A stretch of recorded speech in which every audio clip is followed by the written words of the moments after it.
Today we're going to read The Star That Wants to Be a Planet by author Joanna Chamberlain.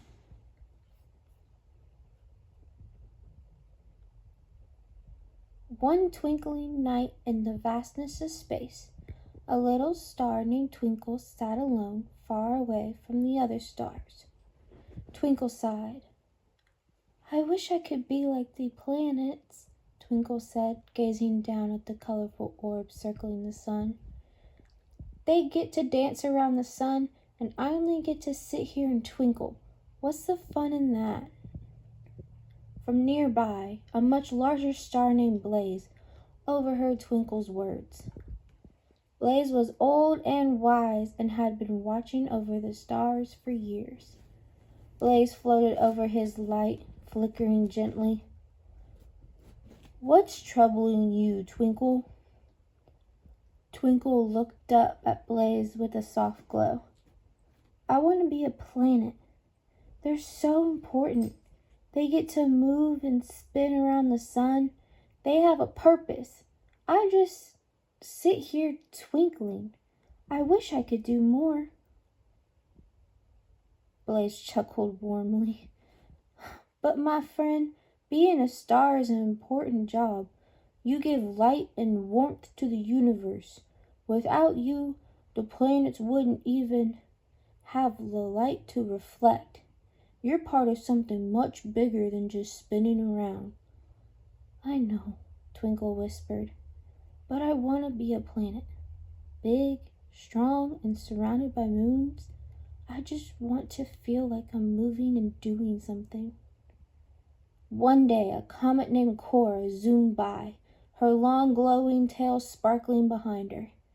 She had been watching Twinkle's lonely glow for a while. "Hey, Twinkle, why the long face?" Comet Cora called as she approached. "I wish I were a planet," Twinkle sighed, "so I could move around and have moons like other planets."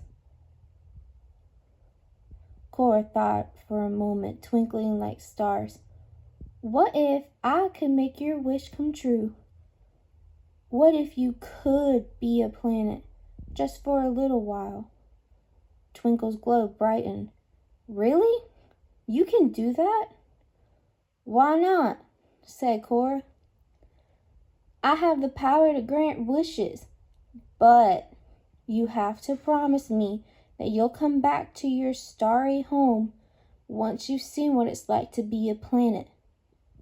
Twinkle hesitated.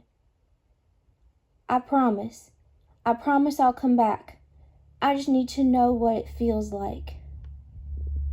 With a whirl of cosmic dust, Cora touched Twinkle's shimmering body, and suddenly, poof! Twinkle began to change. The little star started to grow larger and rounder until it was no longer a tiny twinkling dot, but a planet with a surface spinning slowly around a bright star. Twinkle blinked, amazed. "Wow, I feel so heavy. I can feel myself spinning around the sun." As Twinkle began to move through space, a familiar voice echoed. "You look different, Twinkle. How does it feel?" It was Blaze watching from afar. "It's amazing," Twinkle said. "I can feel the sun's warmth and gravity pulling me. And look, there are other planets. Mars is red, Venus is all cloudy, and look at Jupiter. It's so huge." Twinkle whizzed around the planets, excited to see them up close. Mars looked over with a nod. "Welcome to the solar system, Twinkle. It's nice to have a new neighbor." Twinkle smiled. "This is so cool. I can't believe I'm finally a planet. I can move, I can spin, and I even get to have my own orbit around the sun." But as Twinkle spent more time among the planets, something unexpected happened. As Twinkle traveled farther around the sun, it began to feel lonely. The planets were big and important, but they were all so different from Twinkle. Each one had its own unique qualities, and no one really talked to Twinkle the way the other stars did. "Why does this feel so strange?" Twinkle asked as it looked down at bright Earth. "I thought I'd love being a planet, but now I feel lost."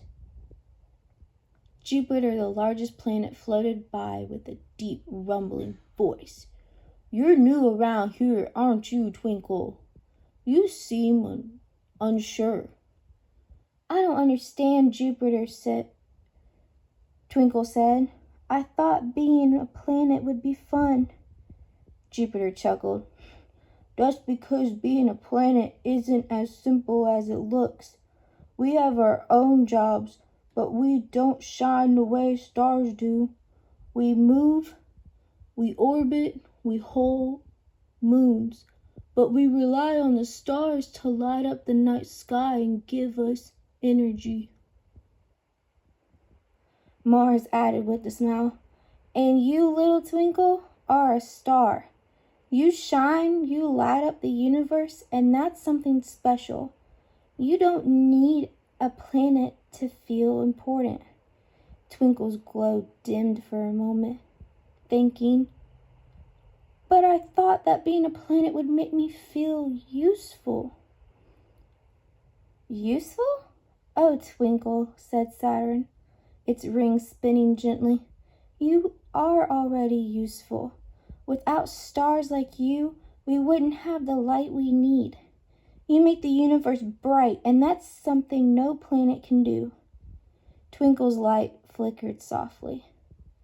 "I never thought of it that way. Being a planet seemed exciting, but maybe I'm more important where I am, twinkling from the sky." After a few days, Twinkle started to miss the familiar glow of the starry sky. It realized that being a planet wasn't as fulfilling as it had imagined. While it loved the excitement of moving and spinning, it missed the connection with the other stars and who twinkled alongside it. Comet Cora appeared once again with a smile. "Ready to go back?" Twinkle nodded. "Yes, I think I've learned something important.